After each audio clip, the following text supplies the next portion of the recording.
tenter de passer Matthews qui est collé. Ils l'ont laissé jouer en isolation, Kobe Bryant, et son père forcément qui est heureux sur le bord du terrain. C'est-à-dire qu'il peut même dire, ouais, on a même poussé sur ce fadeaway, il y a même une faute qu'on aurait pu lui accorder. Voilà, 30 points pour Kobe.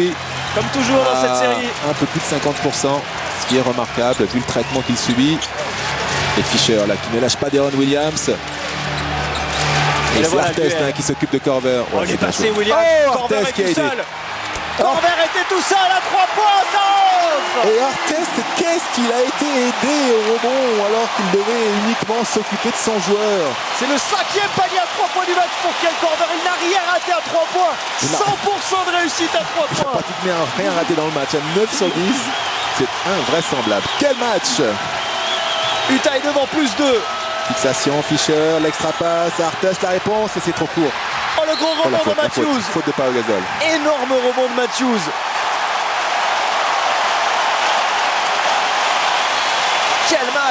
Quel match entre les Lakers et le Jazz d'Utah. Oh, le fadeaway, qu'est-ce qu'il est fort sur ses qualités physiques et athlétiques. Et là, vous avez vu pourquoi Artest est allé à l'intérieur? Mais pourquoi? Il n'a qu'à se soucier, enfin, de s'occuper que de ce joueur. Surtout lorsqu'on connaît Deron Williams à la passe. Ouf, c'est là, c'est franc. Attention, ils ne sont qu'à 2 points. Ça leur a permis, éventuellement, maintenant les danseurs francs de se mettre à l'abri à 2 possessions d'un retour. Il y aura forcément une seule possession d'écart après ce lancer franc de Wes Matthews. À 1 minute de la fin du match. 1 sur 2, 106-103. Il fait son match Matthews, offensivement et surtout défensivement. Il fait un gros boulot sur Kobe Bryant.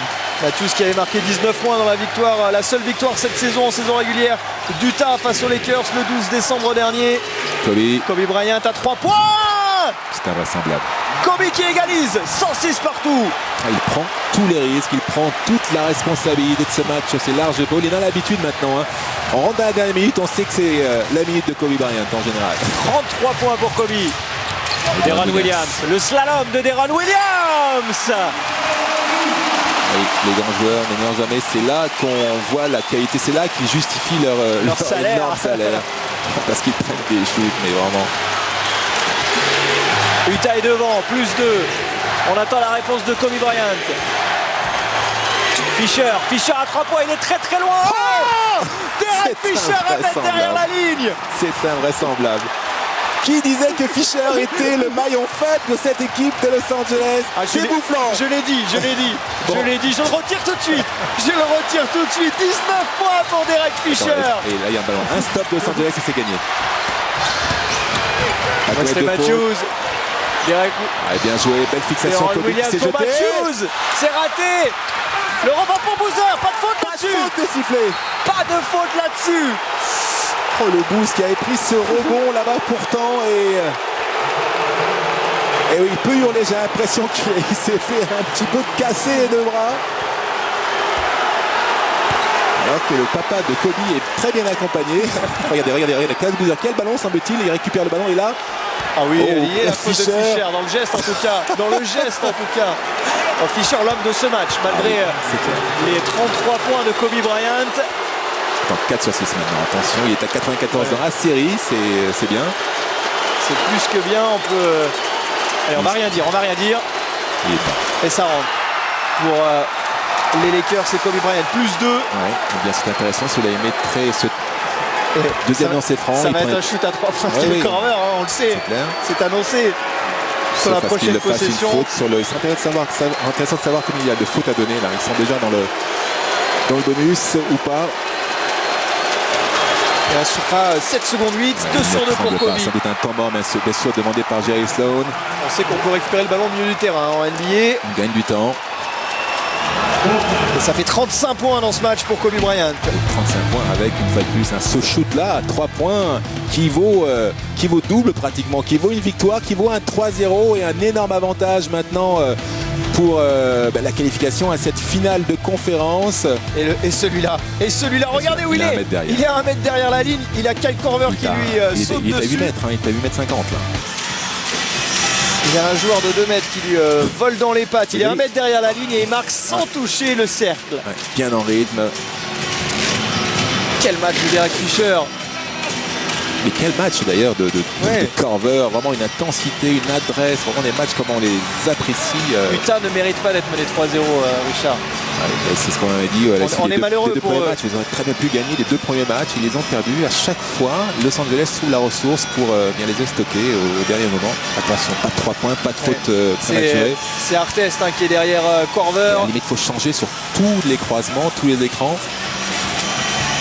On va surveiller Kyle Korver, évidemment, c'est pas fini pour Utah. Ils ne sont pas morts, les joueurs du Jazz. Allez. Deron Williams, le shoot du match. Est-ce qu'il va avoir les 3 lancés? Non, évidemment non. Ils avaient une faute à donner. C'était prévisible. C'était risqué quand même. Il aura 2 lancers francs, je pense. Et en revanche, la possession derrière. Et ça va jouer sur les nerfs avec... Est-ce qu'il aura des lancers ou est-ce qu'il... Oui, je pense qu'il y a des lancers. Est-ce qu'ils avaient encore une faute à donner? Non, d'accord.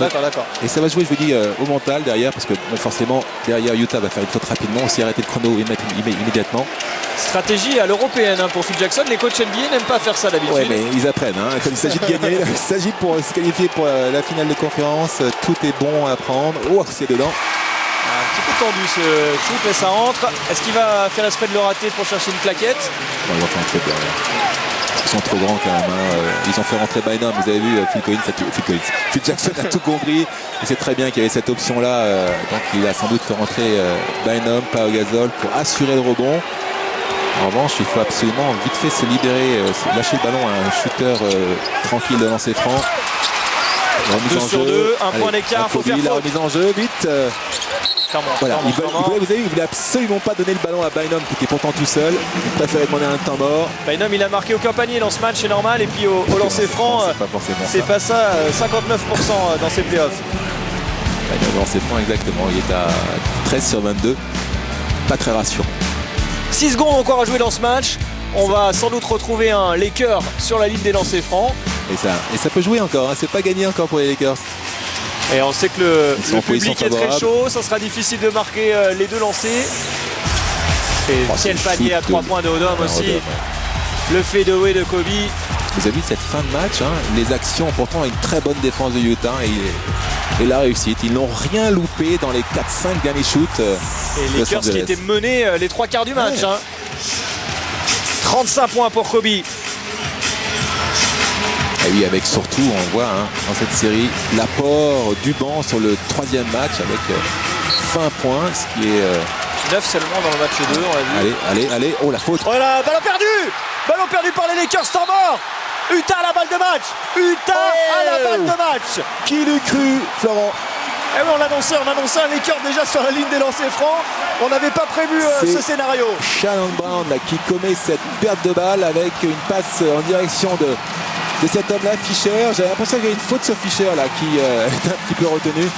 Ouh!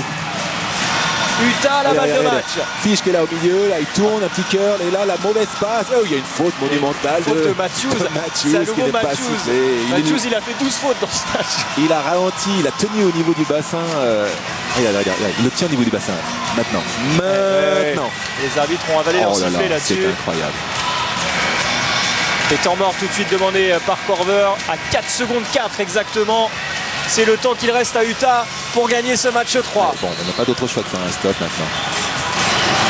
Un stop. Et en revanche, on attaque. C'est dur pour les Lakers. On attaque. Il y a Korver, il y a Deron Williams, tous ces joueurs qui vont demander le ballon. On avait l'impression qu'avec leur expérience, les joueurs de Phil Jackson allaient parfaitement gérer cette fin de match. Mais là, pour le coup, les arbitres, comme vous l'avez très bien dit, ont avalé leur sifflet. Là, on se demande comment ils n'ont pas pu voir ce que tout le monde a vu. Bon, certes, ils n'avaient pas l'écran, mais ils sont 3 sur le terrain, totalement. Alors, Kirilenko croyait qu'il rentrait, finalement, il ne va pas rentrer. On voit que ça, regardez, on voit la main droite qui le tient. En bas à droite de votre écran. C'est incroyable. On se rappelle d'une faute qui n'avait pas été sifflée ici. C'était face à Oklahoma City en saison régulière pour Kevin Durant. Le problème, c'est qu'il faut défendre maintenant sans commettre de faute. Sans commettre de faute. Carver, attention. Deron Williams. Deron Williams. Williams qui va prendre le dernier shoot. C'est à 2 points. C'est raté la claquette. Oh, Utah est défait par Los Angeles d'un petit point dans ce match 3 de folie.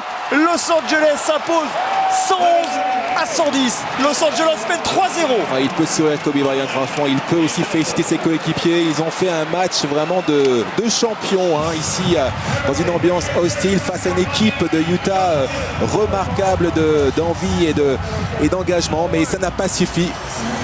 On va se quitter sur ces images de déception du côté du Jazz et de joie évidemment du côté des Lakers. Les Lakers mènent 3-0, ils sont bien partis pour la finale de conférence. Salut à tous. Salut. Wow.